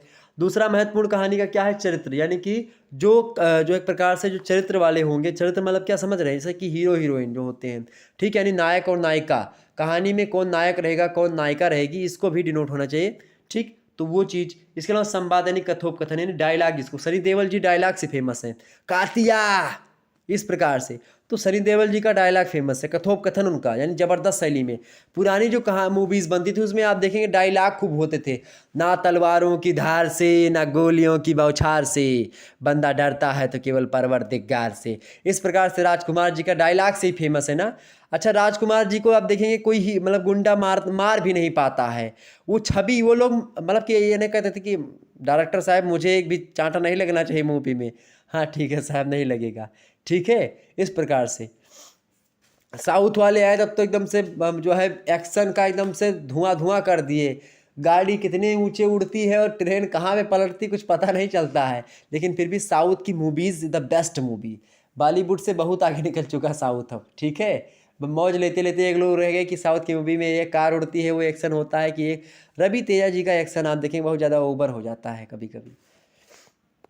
चले तो संवाद की अगर बात की यानी कि कथोपकथन की, तो वो होता है ना कि जो डायलॉग होते हैं मूवी में, कथा कहानी में, कि किस चंपा ने उससे कहा या जो है घीसू ने माधव से कहा, या इस प्रकार जब दोनों की वार्ता होती, जब नायक की और या किसी दूसरे चरित्र की, या नायक और नायिका की, या किसी भी व्यक्ति की, दो व्यक्तियों की कहानी में जब बातचीत होती है, उसी को संवाद या कथानक कहते हैं, कथोपकथन कहते हैं। अगला है आपका भाषा शैली, यानी भाषा शैली समझ रहे हैं, भाषा शैली। भाषा शैली की अगर बात की जाए तो यानी कि कौन सी भाषा कौन सी शैली, तो ये भी डिनोट करती है अगर भाषा आपकी स्थानीय जहाँ की कहानी है उसी की कहानी के हिसाब से भाषा का प्रयोग हो तो बेस्ट रहता है, शैली भी उसी प्रकार से। उसके अलावा पांचवा है वातावरण, यानी वातावरण मतलब कि कहाँ पर है शूटिंग हुई है, जहाँ पर घटना घटी है उसी के स्थान की अगर शूटिंग है तो ज़्यादा बेस्ट लगेगी, और वही के स्थान के बारे में विवरण भी अच्छा है तो भी वो भी एक तत्व है। इसके अलावा आपका लास्ट उद्देश्य है, छठवां उद्देश्य है, मतलब छठवां विषय मतलब तत्व है कहानी का उद्देश्य, और उद्देश्य विहीन कहानी एक प्रकार से कहीं ना कहीं पे सफल नहीं होती, क्योंकि बिना उद्देश्य के कोई कुछ पढ़ना नहीं चाहता है। तो मेरे हिसाब से कहानी को पढ़ने का एक उद्देश्य होता है ताकि बच्चे के मन में जो कहानी पढ़ रहा है उसके मन में एक छाप बने, उसमें एक प्रभाव डेवलप हो। तो ये कहानी के 6 तत्व होते कौन कौन से, कथानक, चरित्र चित्रण, संवाद यानी कथोपकथन, भाषा शैली, वातावरण और उद्देश्य। ठीक, यही उपन्यास के भी होते हैं। हिंदी कहानी की विकास यात्रा के बारे में अगर हम बात करेंगे तो हिंदी कहानी की बात की जिस प्रकार से आप देखेंगे हिंदी गद्य विधाओं में कहानी की बात की है तो सबसे लोकप्रिय गद्य विधा कहानी ही रही है। और आज़ादी आप देखेंगे कि मतलब आज़ादी के बाद की कहानी में थोड़ा सा उद्देश्य परक कहानियाँ फिर कथानक विहीन कहानियों का प्रचलन चला। ठीक है, और लगभग पिछले 90 वर्षों में हिंदी कहानी ने आज जो आशा से अधिक प्रगति करी है कहीं ना कहीं पे वह उत्साहवर्धक ही है, और तमाम प्रकार की गद्य विधाओं की अपेक्षा हिंदी कहानी ने तीव्र गति से अपना विकास किया है, अपना विस्तार किया है। तो इसीलिए कहानी को समझना परम आवश्यक है। उपन्यास और कहानी दोनों में कथा तत्व होते हैं। आप देखेंगे प्रारंभ में लोगों ने माना कि उपन्यास और कहानी जो होती है एक ही होती है, लेकिन बाद में इनमें अंतर हुआ। कहानी एक ही घटना होती है लेकिन उपन्यास में कई घटनाएं होती हैं और कई लोगों के जीवन की। अच्छा, उपन्यास में ये भी नहीं समझ में आता कभी कभी कि इसका नायक कौन है, उसमें लेखक का सहारा लेना पड़ता है कि लेखक नायक किसको बताना चाह रहा है।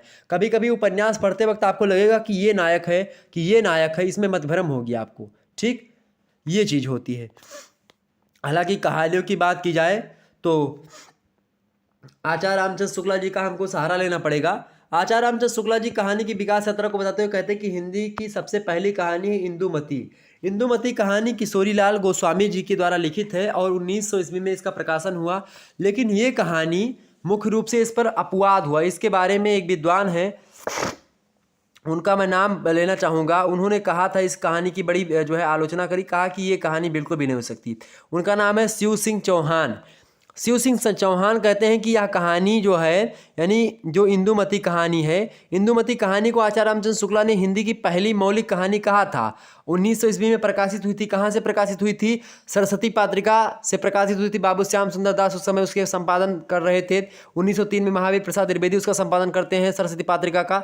उससे पहले 1900 ईस्वी में ही सरस्वती पात्रिका से ही आप देखेंगे इंदुमती कहानी जो है किशोरीलाल गोस्वामी की, इसका संपादन होता है, प्रकाशन में आती कहानी। उसके बाद में शिव सिंह मतलब कि शिवदान सिंह चौहान ने जब इस कहानी को पढ़ा, उसके बाद में उन्होंने कहा कि ये तो कहानी शेक्सपियर की एक कहानी है टेम्पेस्ट, तो उसी टेम्पेस्ट कहानी का ये अनुवाद किया गया है हिंदी में। ठीक, अतः ये मौलिक कहानी बिल्कुल भी नहीं हो सकती, चूंकि ये तो अनुवादिक कहानी हो गई आपकी, तो ये कहानी आपकी रिजेक्ट हो गई। लेकिन आचार्य रामचंद्र शुक्ला जी ने कहा था तो भाई मानना तो लोगों को पड़ेगा। अगर शुक्ला जी ने कहा तो कमांड तो है ही हिंदी साहित्य के छात्रों को कि हाँ भाई शुक्ला जी ने कहा तो इसको मानना पड़ेगा।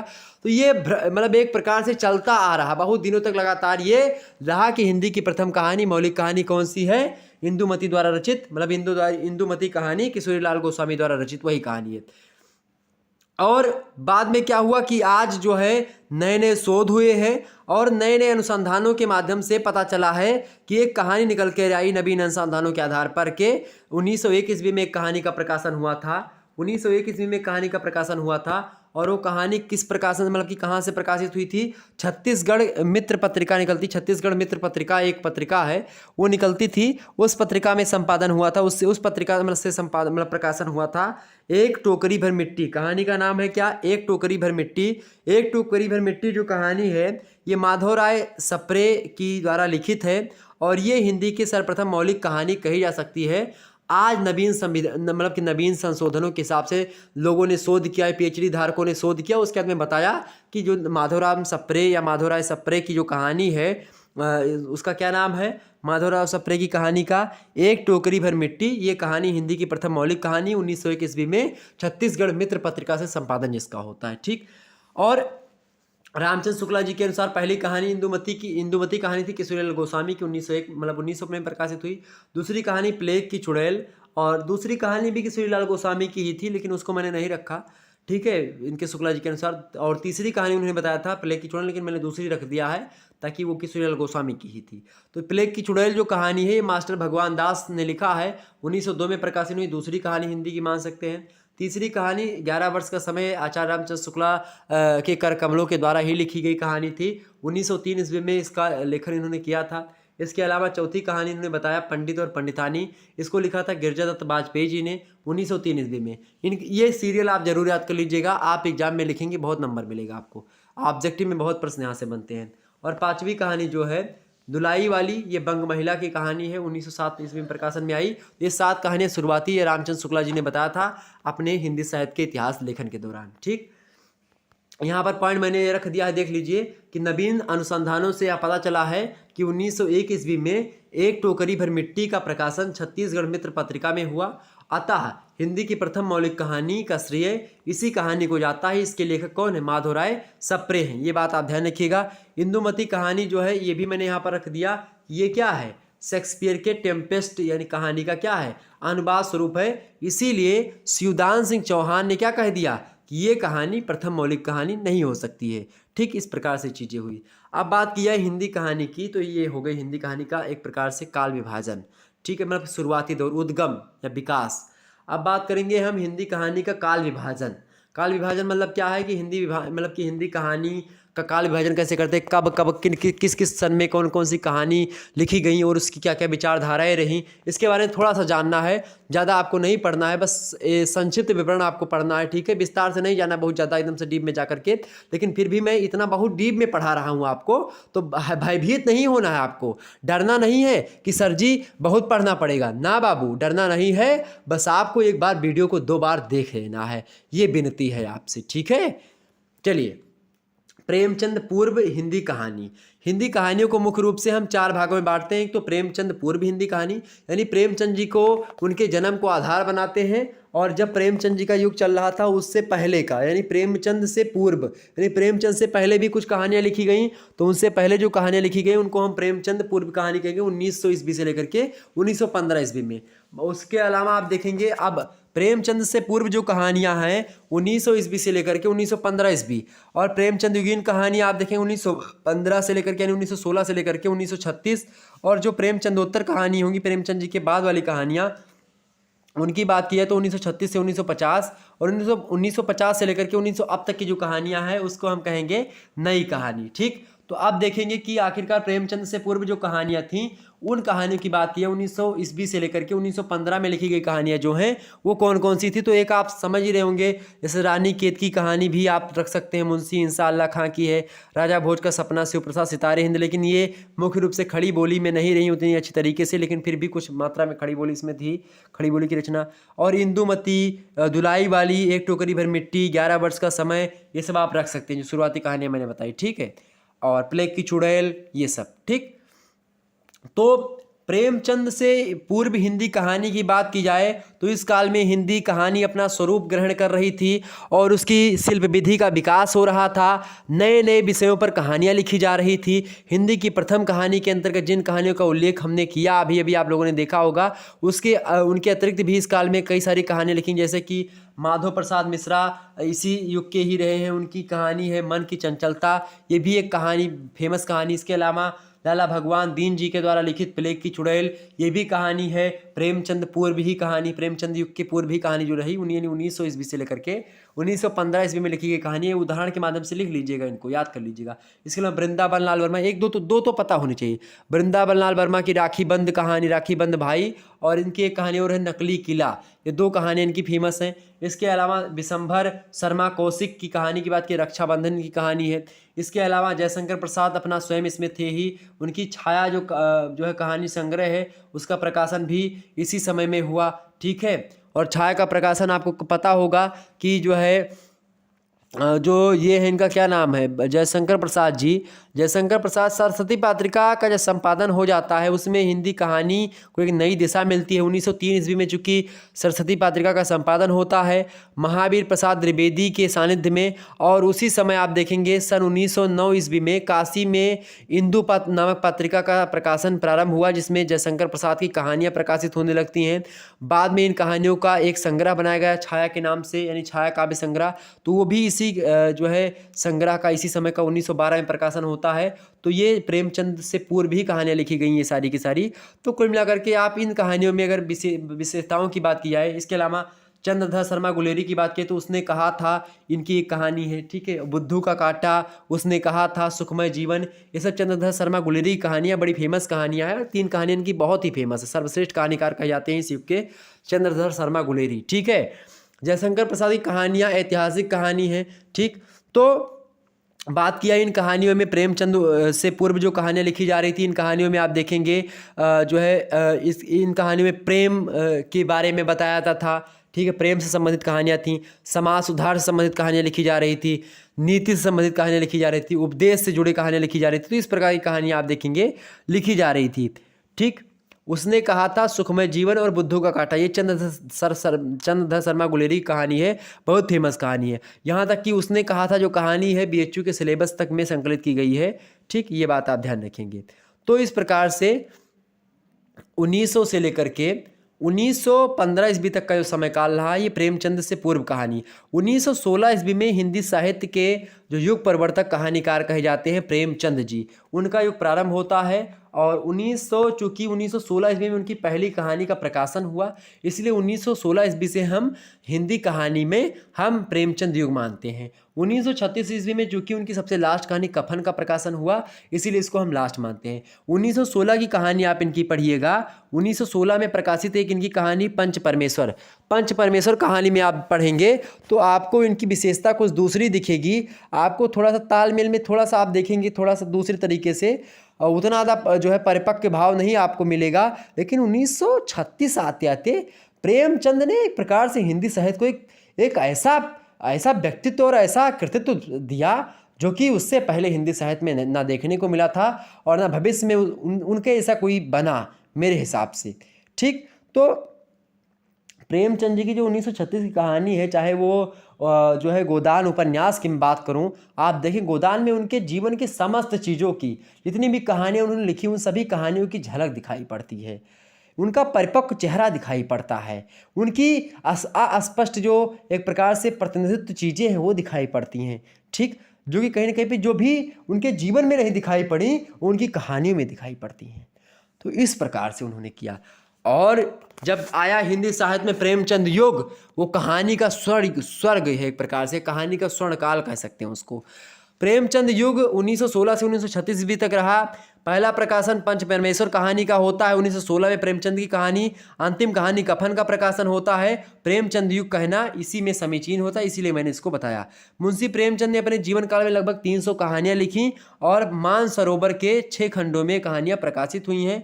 इस प्रकार से प्रेमचंद इस कहानी के सबसे महानायक रहे। पंच परमेश्वर, आत्माराम, प्रेरणा, ईदगाह, नमक का दरोगा, तमाम प्रकार की कहानियाँ लिखी। सच्चे का बोलबाला, झूठे का मुंह काला, ठीक है, पूस की रात, कफन आते आते इनकी कहानी का दृष्टिकोण परिवर्तित हो गया और अब ये यथार्थ से जुड़ने लगते हैं धीरे धीरे आकर के लास्ट कहानियों में।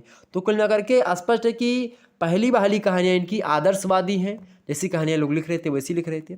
इसके बाद में कहानी इन्होंने यथार्थवादी, जो यानी कि शुरुआती दौर में आदर्शवाद का प्रभाव इनकी कहानियों में दिखेगा और लास्ट में जब आप पहुँचेंगे तो यथार्थवाद का चित्रण आपको मिलेगा, ठीक। तो इस प्रकार चीज़ें हुई। इसके बाद में प्रेमचंद के बाद में आप देखेंगे जैसे प्रेमचंद के अलावा इनके कहानीकारों में तमाम प्रकार के लोग जैसे कि जो है पंडित विशंभर शर्मा कौशिक हो गए, सुदर्शन हो गए, ठीक है, उपेंद्र नाथ अस्क हो गए, ठीक। इसके अलावा पांडे बेचन शर्मा उग्र हो गए, राधिका रमन प्रसाद सिंह हो गए, जयशंकर प्रसाद उसमें भी थी इसमें भी हैं, ठीक। ये सब कहानी, तो ये सब जो है ये सब कहानियाँ जो हैं कहानीकार जो है सब कहानी कर रहे थे। जैनेन्द्र, अज्ञे, इलाचंद्र जोशी, यशपाल, ये सब प्रेमचंद युगीन कहानीकार ही कहे जा सकते हैं, इसमें कोई दिक्कत की बात नहीं है। कौशिक जी की कहानी, प्रथम कहानी रक्षाबंधन 1912 इसमें प्रकाशित होती है। और उसके बाद में आप देखेंगे उनकी कहानियों में निखार आता जाता है। ठीक है, 200 कहानियाँ उन्होंने लगभग लिखी। गल्प मंदिर, चित्रशाला, प्रेम प्रतिभा, मणिमाला, ठीक है, कल्लोल, कल्लोल संग्रह में संकलित हैं ये सब। सुदर्शन की तमाम प्रकार की कहानियाँ उन्होंने, सुदर्शन ने जीवन की जो ज्वलंत समस्याएं थीं उनको अपने कहानी का जो है आधार बनाया। और प्रेमचंद युग में एक प्रतिभाशाली कथाकार का अगर नाम लेना चाहे तो जयशंकर प्रसाद का नाम हमें समीचीन होता है, उनको नाम लेने से कोई रोक नहीं सकता। तो उनकी कहानियाँ जैसे कि जो है छाया, प्रतिध्वनि, आकाशदीप, आंधी, इंद्रजाल, ये कहानियाँ कुल मिलाकर के लगभग 69 कहानियाँ इन्होंने लिखी हैं। और 5 कहानी संग्रह इनके प्रकाशित हुए हैं, छाया, प्रतिध्वनि, आकाशदीप, आंधी और इंद्रजाल। और इसमें लगभग 69 कहानियाँ संकलित हैं इन कहानी संग्रहों में। और तमाम प्रकार की प्रसाद जी की उल्लेखनीय कहानियों में जैसे कि पुरस्कार, इंद्रजाल, आकाशदीप, ममता, मधुआ, देवरथ, बेड़ी, प्रतिध्वनि, आंधी, सालवती, ये कहानियाँ हैं। आचार्य चतुर्सेन शास्त्री भी इसी युग के हैं। इसके अलावा ऐतिहासिक विषयों पर उन्होंने मार्मिक कहानियाँ लिखी। उपेंद्र नाथ की बात की तो मध्यम वर्गीय जीवन संबंधित कहानियाँ लिखते थे। ठीक है, भगवती प्रसाद वाजपेयी की बात की तो लगभग 300 कहानियाँ इन्होंने भी लिखी हैं। सामाजिक यथार्थ का चित्रण करते हैं अपनी कहानियों में ये। इसके अलावा राधिका रमण प्रसाद सिंह की बात की जाए, इन्होंने अपनी कहानियों में खास करके आप देखेंगे जैसे कि जो है बहुत ज़्यादा एक प्रकार से कहीं ना कहीं पे आप देखिएगा कि जो मतलब एक प्रकार से जीवन की जो घटनाएं होती हैं उनसे संबंधित कहानियाँ इन्होंने लिखी हैं। ठीक है, जैसे कि पैसे की घूंघनी हो गई, कानों में कंगना, ठीक, ये सब कहानियाँ लिखी इन्होंने। राहु संकृत्यायन, सतमी के बच्चे, ये सब कहानियाँ। सुभद्री कुमारी चौहान, भूरे बिखरे चेहरे, बिखरे मोती और उन्मादी संग्रह, ये सब कहानियाँ लिखी जा रही थी प्रेमचंद युग में। तो कुल मिलाकर के प्रेमचंद युग एक प्रकार से कहानी के स्वरूप अगर देखा जाए तो उसको कहानी के स्वरूप को संवारा, उसको विस्तार प्रदान किया, निखारा कहानी को, और उसमें जो है वैविध्य और शिल्प जो है एक प्रकार से दिखाई पड़ता है प्रेमचंद के युग में कहानी में आकर के। और इनकी कहानियाँ मुख्य रूप से एक आप देखेंगे प्रेमचंद की भाषा में सपाट बयानी, सादगी, लोकोक्तियाँ, मुहावरों का प्रयोग होता है, पात्र अनुकूल भाषा का प्रयोग होता है। प्रसाद की कहानी में जो है भाषा में काव्यात्मकता, लाक्षणिकता दिखाई पड़ती है। इसी प्रकार से आप देखेंगे ये कहानी एक प्रकार से लोक मंगल और लोक रंजन दोनों की प्रवृत्ति से क्या है जो है ठीक ठाक मात्रा में आती हैं। उसके बाद में कहानी का जो अगला युग आपका आता है प्रेमचंदोत्तर। प्रेमचंद माने प्रेमचंद और उत्तर माने बाद में, प्रेमचंद जी के बाद का जो काल आया यानी कि 1936 ईस्वी से लेकर के 1950 तक का काल आप देखेंगे। जैसे कि प्रगतिवाद और प्रयोगवाद, जो हिंदी काव्य में प्रगतिवाद और प्रयोगवाद है वो कहानी के दौर में आप देखेंगे वही प्रेमचंदोत्तर युग होता है। तो इसमें आप देखेंगे चूंकि प्रगतिवादियों पर किसका जो है प्रभाव था, मार्क्स का, तो इस समय मार्क्सवाद एकदम से अपने चरम पर था। तो इन कहानियों पर आप देखेंगे प्रेमचंदोत्तर कहानियों में मार्क्सवाद और मनोविश्लेषणवाद, चूंकि उसी में प्रयोगवाद भी आ गया था, तो मतलब मार्क्सवाद और मनोविश्लेषणवाद दोनों की विचारधाराओं का जो है खूब सामंजस्य आपको देखने को मिलेगा इसमें खास करके आप देखेंगे जैसे यशपाल हो गए, रांगे राघव हो गए, नागार्जुन हो गए, अमृत राय, ये मुंशी मतलब कि ये मुंशी प्रेमचंद के लड़के ही हैं अमृत राय। इसके अलावा जो है ममता का हो गई, ममता गुप्त, ठीक है, अज्ञे इलाचंद जोशी, जैनेन्द्र, ये सब कहानीकार जो है प्रेमचंदोत्तर कहानीकार हैं खास करके। ओके, ये बात ध्यान रखिएगा। यशपाल जो है मार्क्सवादी विचारधारा के रहे हैं। यशपाल आप देखेंगे वर्ग संघर्ष, शोषण, सामाजिक और नैतिक रूढ़ियों पर आक्रोश करते हैं। यशपाल का एक जो है एक उपन्यास भी आप देखेंगे उसमें विभाजन की त्रासदी है। तो ये यशपाल जो है मार्क्सवादी हैं। मनोविश्लेषणवादी कहानीकारों में आप देखेंगे अज्ञे, इलाचंद जोशी, जैनेन्द्र के नाम आते हैं। इसके अलावा जैनेन्द्र की कहानियों में आप देखेंगे व्यक्ति मनोविज्ञान का दर्शन करता है। और मनोविश्लेषणवादी परंपरा में आप देखेंगे इलाचंद जोशी की कहानियों में आप देखेंगे मनोविज्ञान की दृष्टि से केस हिस्ट्री से प्रतीत होती हैं इनकी कहानियाँ। ठीक, इससे खंडहर की आत्माएँ, डायरी के नीरस पृष्ठ, आहुति और दिवाली, ये सब इलाचंद जोशी की कहानियाँ हैं। प्रेमचंदोत्तर कहानीकारों में एक वर्ग उन कहानीकारों का भी है जिन्हें यथार्थवादी कहानीकार भी कहा जा सकता है। जैसे कि इनमें अगर बात की जाए जैसे कि चंद्रगुप्त, विद्या अलंकार, राम प्रसाद पहाड़ी, देवी दयाल चतुर्वेदी, ठीक है, ये सब रहे हैं। इसके अलावा राम वृक्ष बेनीपुरी, विष्णु प्रभाकर, तो ये सब रहे हैं। इनमें से कुछ कहानीकारों के आप देखेंगे संकलनों में से चंद्रकला, अमावस, भय का राज, ये सब कहानियाँ लिखी जा रही थी। ठीक, तो कहानियों में आधुनिक समाज की जो अनैतिकता फैली हुई थी, जो मूल्यहीनता के भाव उमड़ रहे थे, जो एक प्रकार से लोग नैतिकता से हट रहे थे, उनके पतन को दिखाने का प्रयास और उनसे सजग होने का प्रयास बताया ताकि वो ना हो सके। ठीक, और भी कहानीकार इसमें आते रहे हैं। तो कुल मिलाकर के प्रेमचंदोत्तर कथाकारों में मनोविश्लेषणवाद और मार्क्सवाद की प्रधानता आपको दिखाई पड़ेगी। वर्ग संघर्ष और यथार्थवाद के प्रति रुझान इन कहानीकारों का रहा है। ठीक, तो ये हो गई। इसके बाद में आती है नई कहानी।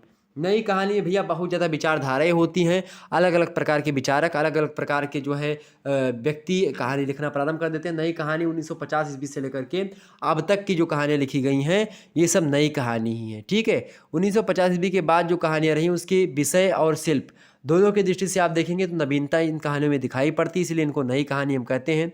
पुरानी कहानी में जहाँ पूर्वाग्रह है वहीं पर नई कहानी में आप देखें पूर्वाग्रह से मुक्त कहानियाँ लिखी जा रही थी।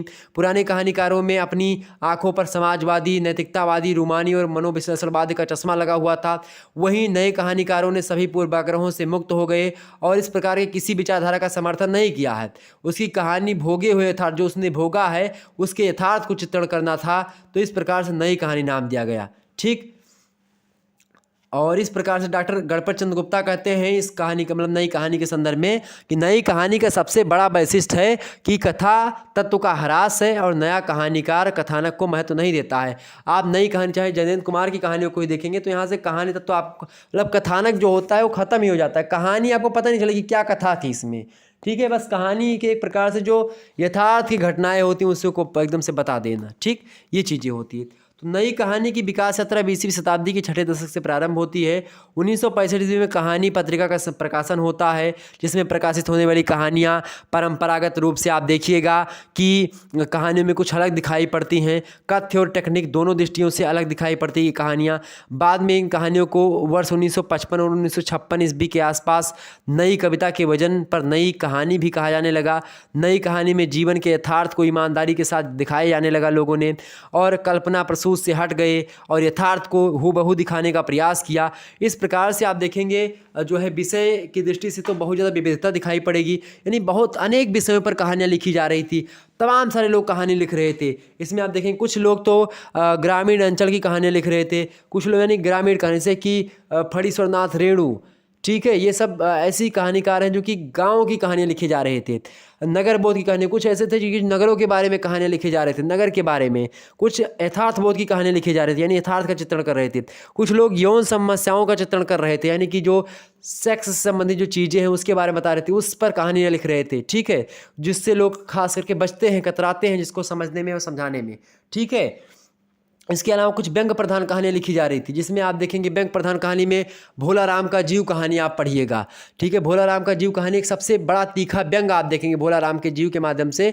सरकारी दफ्तरों का जो एक प्रकार से चलावा है, सरकारी जो कर्मचारी अधिकारी हैं वो किस प्रकार से पैसे के वजन को मांगते हैं, यानी कि रिश्वतखोरी और भ्रष्टाखोरी का एक जीता जागता उदाहरण आप भोला राम का जीव कहानी पढ़ सकते हैं। कि भोला राम का जीव, भोला राम मर जाता है लेकिन उसको यमराज के जो वो होते हैं दूत होते हैं वो नहीं पकड़ पाते हैं। भोला राम का जीव उसी जो है दफ्तर में, उसी ऑफिस में, उसी किसी रजिस्टर के नीचे दबा पड़ा है। वो ये एक दिन वही इसीलिए रुका है कि उसकी पेंशन अभी तक नहीं बनी हुई होती है। नारद ढूंढते हुए आते हैं उसको, कहानी बड़ी अच्छी पढ़िएगा। तो इस प्रकार से आप देखेंगे कि ये सारी कहानियाँ आ रही थी। इस समय के बहुत सारे कहानीकार जैसे कि आप देखेंगे शिव प्रसाद सिंह, मारकंडे, फणीश्वरनाथ रेणु, उषा प्रेमवदा। इस समय आप देखेंगे कि स्त्री विमर्श और दलित विमर्श की कहानी लिखी जा रही थी, जैसे कि उषा प्रेमवदा, मनु भंडारी, कृष्णा सोबती और जो है ममता कालिया, ये सब स्त्री विमर्श पर कहानियाँ लिख रही थी। कमलेश्वर मोहन, राकेश गोविंद मिश्रा, महीप सिंह, ये सब लिख रहे थे। भीषम साहिनी, अमरकांत, राजेंद्र यादव, शिवानी, ये सब कहानियाँ लिख रही थी। और आप देखेंगे नई कहानी जो है नए कहानीकार के और जैसे कि तमाम प्रकार के लोगों ने अलग अलग प्रकार से कहानियाँ लिखने की जो है प्रयास किया, और मानव दृष्टि से बदलने के साथ साथ नई कहानी में शिल्प भी आप बदलेंगे, मानवीय संवेदना भी बदल जाती है। मोहन राकेश, मन्नू भंडारी की कहानी यही सच है, मोहन राकेश की कहानी अपरिचित, राजेंद्र यादव की कहानी टूटना, राजा निर्बंसिया एक कहानी है, कमलेश्वर की कहानी मतलब कमलेश्वर की कहानी है।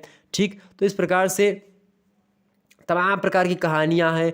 और इसी समय जो है प्रेम और विवाह के जो मधुर संबंध होते हैं उसको दिखाया गया। प्रेम और विवाह में जो मतलब कि एक प्रकार से ब्रेकअप या फिर तलाक की समस्या है उनको भी दिखाने का प्रयास, मतलब जो हुआ उसको हूबहू दिखा दिया, उसमें किसी प्रकार की कोई भेदभाव नहीं था। और जो है जनता से आप देखेंगे कि राज्य के प्रति मोह भंग का भी आप देखेंगे इसमें, कि जो है सरकारी या फिर ऐसे नहीं था कि आपने देश को आज़ाद करवाया और आप ही अगर आकर के लूट रहे हैं हमको तो अभी मैं आज़ाद नहीं हुआ हूँ, ऐसा थोड़ी ना था कि जिसने आज़ाद करवाया, जैसे आप देखेंगे कांग्रेस के लोगों ने बाद में आज़ाद हुआ, बाद में उन लोगों ने बहुत ज़्यादा क्या किया, बहुत ज़्यादा लोगों ने जो है भ्रष्टाचार किया, लोगों ने बहुत सारी चीज़ें हुई, तो उसको भी लोगों ने उसको हूबहू दिखाने का प्रयास किया। यानी आज़ादी मात्र केवल अंग्रेज़ों को भगाने की आज़ादी नहीं, बल्कि चाहे दलित की वो आज़ादी हो, चाहे स्त्री की आज़ादी हो, चाहे वो जो है निम्न मध्यम वर्ग की आज़ादी हो, चाहे वो पिछड़े वर्ग की आज़ादी हो, या किसी भी प्रकार से दबे हुए लोगों की आज़ादी हो, तो उन आज़ादी से मतलब उनकी स्वतंत्रता प्रदान करना उनको था। ठीक, तो ये था एक प्रकार से कहानी, नई कहानी के विकास के बारे में। तो इस प्रकार से आप लोगों ने कहानी के तमाम पहलुओं को जाना, समझा। तो कहानी अब यहीं पर आपकी लगभग समाप्त हो गई है। अब आगे हम चर्चा करेंगे थर्ड चैप्टर के बारे में, और जो अगला चैप्टर आपका आएगा उसके बारे में अगर मैं बताऊं तो अगला चैप्टर होगा हिंदी उपन्यास का विकास। थर्ड चैप्टर आपको पढ़ना है तो आप अभी से कोर्स बाय कर लीजिएगा। कोर्स बाय करने के लिए आपको करना क्या है, आपको मेरे नंबर पर 9161, ठीक है, 936062, ये व्हाट्सअप नंबर है मेरा। इस व्हाट्सअप नंबर पर आपको करना क्या है, व्हाट्सअप SMS करना, अपना नाम बता देना है, अपनी यूनिवर्सिटी का नाम, और इसके बाद में आपको करना क्या है, उसके बाद में आपको कहना है कि सर मुझे कोर्स लेना है हिंदी थर्ड सेमेस्टर का, बता दीजिएगा हिंदी थर्ड सेमेस्टर कोर्स लेना सर, 100 रुपये आपको कहाँ पर पे करूँ, आप बार कोड सेंड कर दीजिए, मैं तुरंत आपको बार कोड सेंड कर दूंगा। ठीक है, ये मेरा खुद का नंबर है, तो आपको नंबर कहीं पर एक्सचेंज होने की संभावना नहीं रहेगी कि आपको कहीं पर आपका नंबर जो है जाएगा, तो उससे परेशान मत होइएगा। मेरा खुद का नंबर है, इसलिए मैं किसी दूसरे को नंबर मतलब कि नहीं देता हूँ कि ताकि किसी दूसरे का नंबर, ताकि आपका नंबर सिक्योर रहे और सिक्योरिटी में रहे। तो आपको करना क्या है कि आपको मैं उसको बार कोड सेंड करूँगा, जो भी पेटीएम या गूगल पे, फ़ोन पे जो भी चलाते होंगे, ठीक है, तो आप लोग क्या करेंगे, उस कोड को स्कैन करके भिजवा सकते हैं। जो भी आपके गांव घर में चलाता होगा तो आप उसका स्क्रीनशॉट लेकर के हमारे पास भेज दीजिएगा। जो पैसा आपने 100 रुपये भेजे, मात्र 100 रुपये में आपको पूरा का पूरा कोर्स डेली टू डेली आपको पढ़ाने का प्रयास रहेगा। किसी दिन हो सकता है क्लास चलेगी, और एक आध दिन आपकी क्लास ना भी चलेगी तो परेशान मत होइएगा, उस दूसरे दिन क्लास चलेगी। इस प्रकार से आपको मैं पढ़ाने का प्रयास करूँगा। ठीक, तो ये बात ध्यान रखिएगा। तो आपका चैप्टर 2 समाप्त हुआ। तो लगभग आज भी ये आपकी यूट्यूब पर ही लाइव थी, ठीक, और उस पर भी लाइव थी आपके सभी लोगों के पास। और अगली जो कक्षाएं होंगी वो केवल जो है कोर्स वालों के लिए होगी। तो इस प्रकार से मैं चाहता हूं कि इस कोर्स को ज़्यादा से ज़्यादा लोग लीजिए, और मात्र 100 रुपये में, यार मात्र 100 रुपये आप लोगों के लिए एक नॉर्मल सी बात होगी, और 100 रुपये सभी के पास होंगे। अब इसमें कोई मत कहिएगा कि 100 रुपये बहुत ज़्यादा हो गए गुरुजी, बहुत कम है भाई। और मैंने इसीलिए सबसे कम प्राइस रखी और आपसे पूछा भी था। लगभग 5-6 हज़ार लोगों ने कहा कि हाँ सर जी यही रखो। तो आप लोग प्लीज़ एक बार जो है साथ दीजिए और दबा करके इस वीडियो को शेयर करें, और आप ज़रूर कोर्स लीजिए। आपको मैं बता दूं कि जो लड़के होते हैं वो कोर्स नहीं लिए हुए हैं। अब मैं बता दूं लगभग और लगभग जितने भी 90% से अधिक जो है, जितने भी अभी लोगों ने कोर्स लिया है उसमें लड़कियां ही अधिकतर मात्रा में कोर्स ली हुई हैं। लड़कों ने बहुत कम कोर्स, चूँकि लड़के क्या होते हैं, बहुत कम पढ़ते हैं। उनको लगता है कि मैं तीरंदाज हूँ, लेकिन तीरंदाज नहीं हो। आज लड़कियां क्यों आगे बढ़ रही हैं, उसका कारण ये नहीं कि लड़कियां नकल करती हैं, चीटिंग करती हैं, नहीं, लड़कियां मेहनत करके पढ़ती हैं, इसीलिए वो आगे बढ़ रही हैं। और आप लोग कामचोरी करते हो, मुझे दिख रहा है कामचोरी, क्योंकि लड़कियां डेडिकेशन के द्वारा मतलब कि एकदम से मतलब उस पर फोकस करके पढ़ती हैं, और आप लोग उसको नहीं करते हो, हल्के में लेकर के पढ़ते हो। और यही कारण है कि आज लड़कियां आज पुरुषों से आगे हैं, निकल नहीं रही हैं, आगे हैं, उसमें कोई दो राय नहीं है। ठीक, चलिए आप एक बार शेयर करिएगा। और चाहे मुझे भी ये लगता है कि आप भी चाहे मेल हैं चाहे फीमेल हैं, समानता होनी चाहिए। तो आप लोग भी पढ़िए, आप लोग भी पढ़िए, और दोनों लोग के लिए की व्यवस्था है, तो परेशान नहीं होना है आपको। चलिए फिर मिलते हैं हम नेक्स्ट वीडियो में, तब तक के लिए जय हिंद जय भारत। आप सभी का बहुत बहुत धन्यवाद हमारे से जुड़ने के लिए। इसी प्रकार से अपना प्यार बनाए रखिए। धन्यवाद।